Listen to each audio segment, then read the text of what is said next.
of modifying my dad's limited edition SRT-10 truck as part of an overall surprise makeover that I'm doing for him.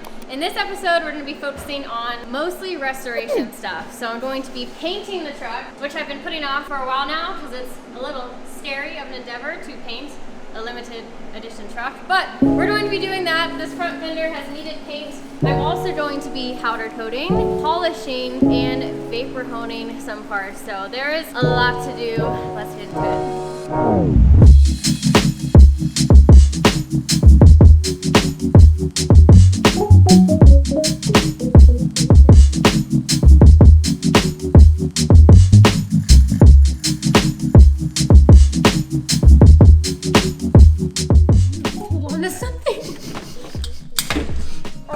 There we go. This is awful. Struggling, dude? This is just not fun. If this was my own truck, I would have given up a long time ago. But because it's my dad's, I'm trying to push through. We're mostly free though. This has been hours of prep that I did not film, trying to get this manifold off. Oh my God, there's a bolt in the back. Why would they? This is a joke. I can't even see the bolt. Who can see back there? Can you see that? I can't see that. I can't see that, no. Oh God. All right, we'll be back after the short break. Climbing around. I'm trying to assess this situation. The moment of truth. I think we got it. Now, in addition to the bolts, you have to feed the injector harnesses back through. And there's yellow tabs, 3 on that side, 2 on this side, that are attached to the manifold that are holding the injector harness. I think this is the moment, but I've also thought that like 5 other times, so. Oh no, wait, yes, maybe? No. No, God! What is it now? What is it now? Oh, it's just this guy. Hold up. Wait for it. Oh, yes. Nice. All right. This has like been a whole day ordeal. And I've barely filmed everything that I've actually done. All right, you didn't catch and film, right?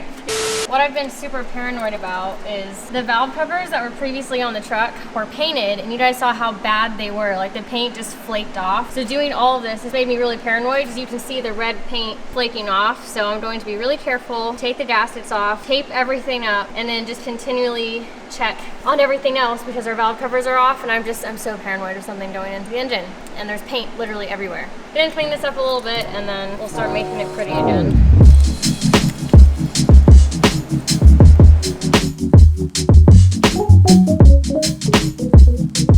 One of the first things we're gonna be doing is vapor honing the intake, and I've never done any vapor honing before. It looks extremely satisfying, and we got a nice new machine here. So today's the day I'm gonna learn. Now this was awful, getting this off this truck. I didn't even film like most of the effort that went into taking this thing off. Marco is here wrestling with me in the morning trying to get a freaking bolt out that like you can't access to, and luckily I read on the forums like a trick to get this off. You have to use the Torx and like go through it and sideways, and there's tons of bolts that you can't even see. So my best advice if you're trying to do this is read forums and prepare for a long night. But we're here now. We finally got this off, and we're gonna be vapor honing this, and it's going to look brand new. It's gonna look so good, so I'm really excited. I also wanted to vapor hone the throttle body, but it might be really risky to do that with the spring on and all the bearings that are in here. So I'm still trying to figure out what exactly I'm gonna do to this, if I wanna completely take it apart and then vapor hone it, which I don't, because then I'm responsible for rebuilding it again. But I've read that the seals in here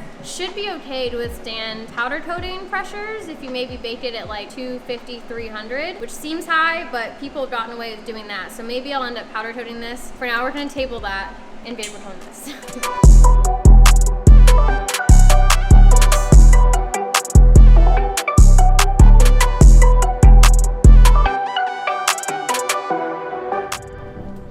Yeah, I got a big update. Oh, sorry. Apparently, no, we just found out that this has been painted. So I guess it was painted from factory, because this definitely has never come off the car ever before. So that means I need to get paint stripper first, do that, then bring it back here. Literally everything is just taking 10 times longer than I think it is, but you can see it's already working even with the paint on, but it's not good to try and use this to remove paint as well. So we're gonna do that first and then bring it back. So while we let the paint stripper do its thing on the intake so we can vapor hone that, our valve covers did come in. I ended up sending them off to prismatic powders because it wasn't just a normal powder coating job. I was trying to see if instead of using the stainless steel letters that were put on them originally over paint, I tried to see if they can do that with chrome. So we're gonna see. That was a little above my level of powder coating. It's like Christmas all over again. Just throwing stuff everywhere. Dang! Ooh. Wow! They did it! I didn't know if that would work. Because they do, you can powder coat stuff chrome, but they completely replace needing to use the overlay letters. That is so cool! That's the perfect red too. Wow.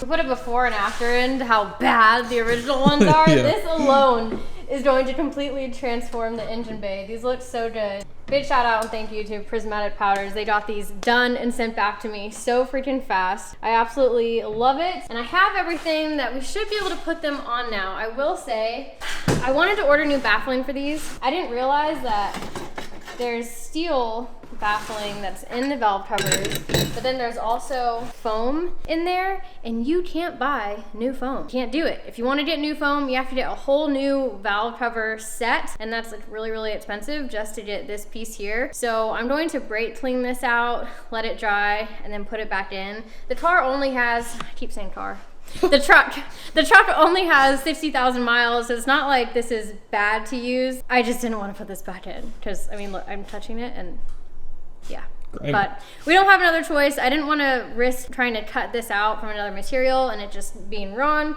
So I'm going to brake clean this out, reinstall the baffling with it, and we have new gaskets from Mopar, and we can put these back in the engine bay. I've been so paranoid doing everything else with those open, like freaking out and drop something inside, so I'll feel so much better to get these back on, and they look really good.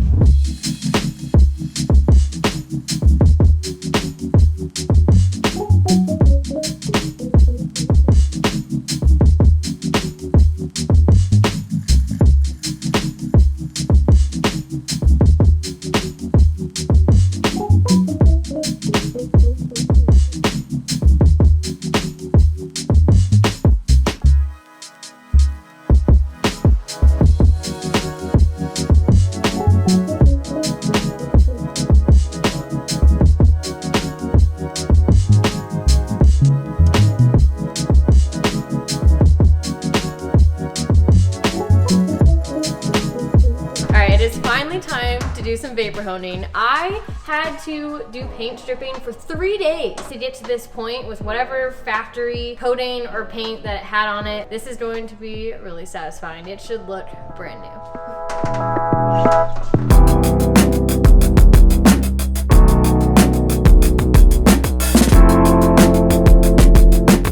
Okay, so I thought this was gonna take me about 30 minutes to an hour max. Probably been here for like 2.5 hours? Probably about that, yeah. 2.5 hours later, but it was totally worth it because this looks insane. I thought it was gonna be a lot faster because when you first try it out, it gets it looking brand new fast, but to get it even and then to its like fullest version of vapor hone, it took a lot of passes, but I love it.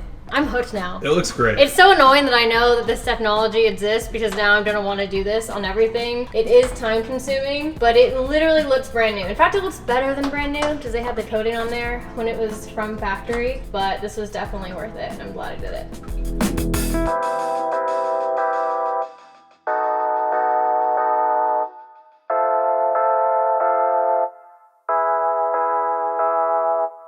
All right, now it's time for paint. So we need to get this fender off.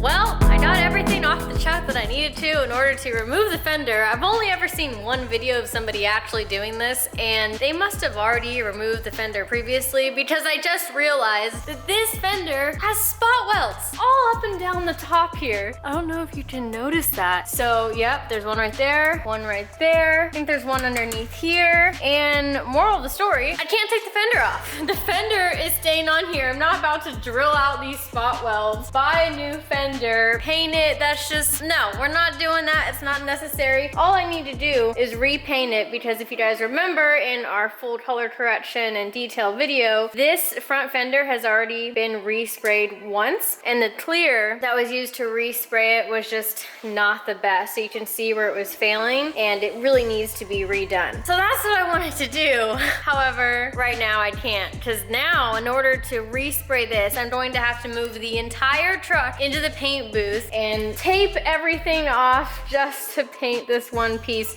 Now, I originally was contemplating doing that to begin with, but I was so paranoid about overspray and I did not want to do it. Now, that's how most auto body shops do it. They bring the entire car in, tape everything off, and just spray the panel that needs to be sprayed. So I didn't want to do that, but it looks like we're going to have to do that. But there are a few pieces I can still paint, or at least one, which is this back bumper piece. There is a massive dent in here and a big chip in the paint there. There's another couple chips in the paint here. So now I'll just focus on removing this piece, getting this off the truck. It's held on the truck through some bolts, and I believe there's an adhesive all along here as well. So I can at least get that completely off the truck. At least I can paint that piece, and I can paint this cover piece that I was gonna redo anyway, because it's gonna be going on our freshly painted front fender when that one gets redone. So little change of plan here. Now that means that painting this fender is gonna end up having to be one of the very last things that I do once I get the truck completely back together. So little detour on our series here, but it will get done just a little bit later.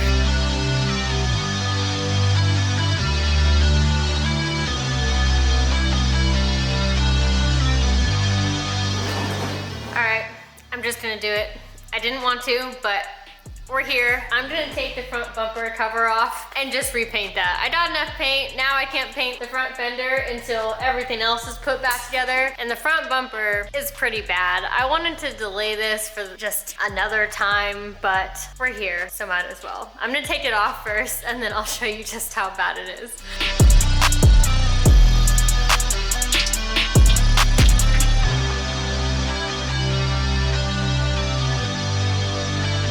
All right, our front bumper cover is off, and this is actually going to be a lot of work to prep. There's a huge scratch right here, a bunch of dents in the bottom. That's like completely bent, this plastic, so I'm not sure if I'm gonna be able to get these out, but as long as I can prep it really good, maybe throw some glaze over it to smoothen it up so it's not as noticeable when I repaint it. You can see right here, it's like bent this up permanently. Tons of rock chips that have gone all the way through the clear. There was a really bad bump. Oh yeah, right there. Big gash. Right here, you can see where it was attempted to do touch-up paint from being hit. There's a whole line right there. More scratches here. A bunch more rock chips just through the clear. They do make a splitter for this truck, and my dad did mention that he really liked it. So from the way that this front bumper looks on the bottom, that would probably be a good investment for me. So I might try and see if I can get one of those to put on the truck when I'm done repainting this. Oh yeah, right here too. This, you might not be able to see it that much on camera, but this is so noticeable in the light. Like the clear is cracking. Oh, even right here, you can see the clear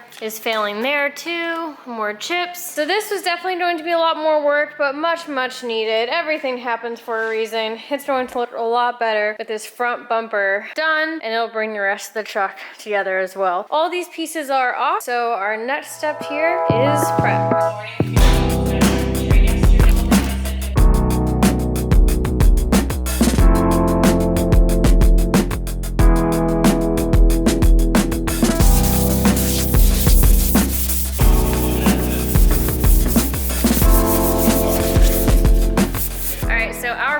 needs a lot more work. I ended up grabbing the wrong sandpaper. I did not use 80 grit, but I do need to use 180 grit. I'm gonna use that outside, and Ray, our expert painter at the compound, has been showing me some tips and tricks of what I need to do. I need to sand out the plastic a lot more, use a heat gun to try and heat out and rebend where the bottom of the bumper was pushed up, and it's kind of like that all along the bumper, so hopefully a heat gun will get that out. And then where any of the dents are just too bad, I can use some flexible Bondo stuff from USC. I think it's called Flex Pro Glaze, something like that. But we're gonna be using flexible Bondo to fill those parts in, resand it, and then I'll be primering the entire bumper before paint.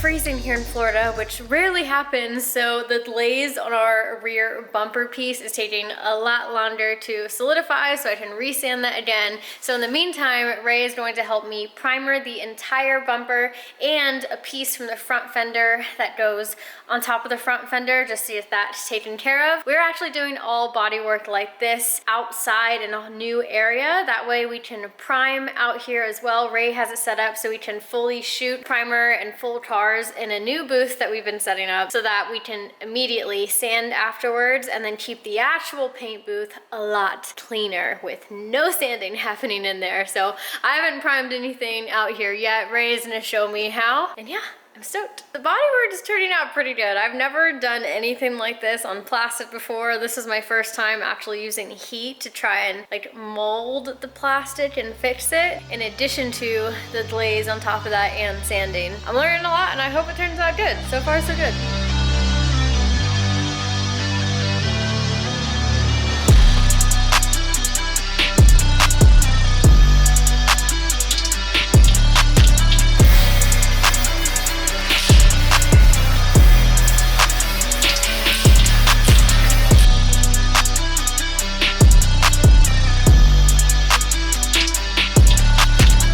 Front bumper is officially repaired, and I'm still working on that back piece for the rear of the truck, but I want to go ahead and get this sprayed. So to fix plastic before, I've actually never done that. You take a heat gun and you just try and massage wherever it was messed up, and then I use this ProFlex, which is like a flexible finishing putty. Sanded that down. Ray hit all of this with a really, really good primer, and that lets you see if your repair work looks good. And then if you look right here, he misted like a guide coat so that when I do my final round of sanding, which I'm about to do right now, you'll be able to see if there's any spots that you didn't miss. So I'm gonna go ahead, hit all this stuff with 400, and then we can get to painting, which I'm a little nervous about, but I've been painting little things throughout the week to get ready for this.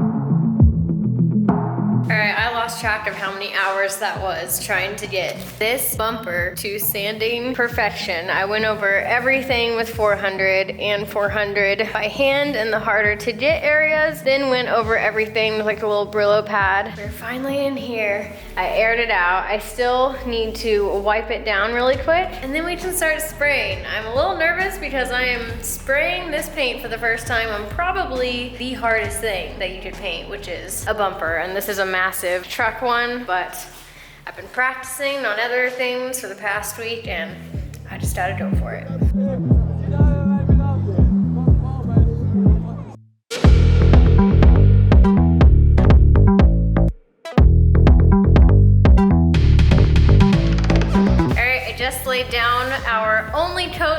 gonna do of sealer. I ended up tinting it with the actual black paint to make it a little bit of a darker gray. It's usually much lighter than this, but the repairs seem to be holding up. It looks really, really good, so I am super stoked, and now we get to lay our color on. I'm probably gonna do 3 coats of the actual black, followed by 3 coats of the clear. So let's get it.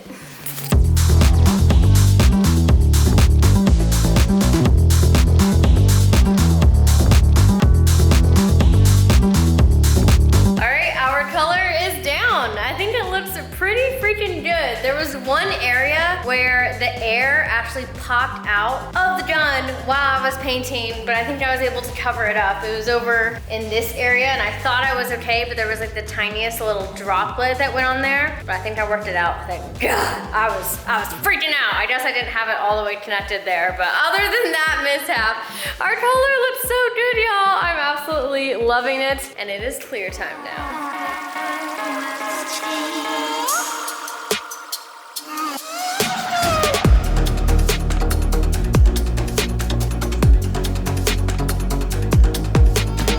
Alright, so we got the parts on the truck painted that we needed to. Honestly, if my dad saw what the truck looked like right now, he might freak out a little bit, but it's all good. Now, I did mention that we're gonna be doing some polishing, and that is on these wheels. So if you can look at the truck, like these faces were recently polished, like in the past half year. So the faces look really, really good. They're really shiny. But the barrels, I just cleaned this one again, so it's a little more shiny than normal, but the barrels are not as shiny. They didn't re-polish the inside, and my dad's mentioned it a few times. So that's what we're gonna do today. When they first washed the car, when G Techniq was here, they used G-Wash on the entire thing, including the wheels, and they also used the fallout remover on the wheels specifically. The truck really hasn't moved much since then. All I did was wipe it down really quick with their all-purpose cleaner, just because the truck, like I said, has not moved that much. And before I actually go in with the polishing, I'm gonna wipe it down really quick with a light coat of panel wipe to get it ready for the polishing. And then I'm going to be using their all-metal polish on the barrels. You're supposed to use this with their buff cloth, which we have right here, and they should come out pretty sweet.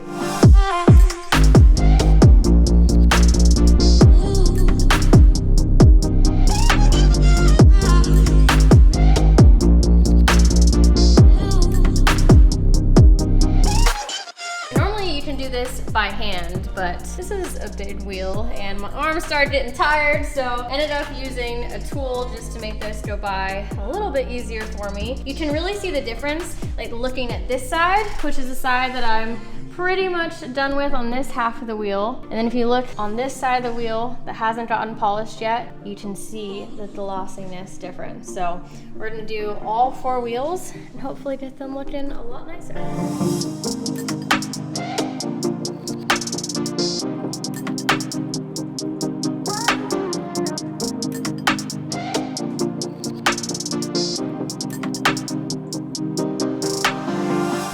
For this video, we polished, we painted, we got the valve covers powder coated, vapor honed the intake. We're gonna end up assembling everything in the next episode because I still have a bunch more upgrades to go under the hood of this truck in the next one. That is it. Let me know what you guys are thinking of the makeover so far, and I'll see you guys in the next video.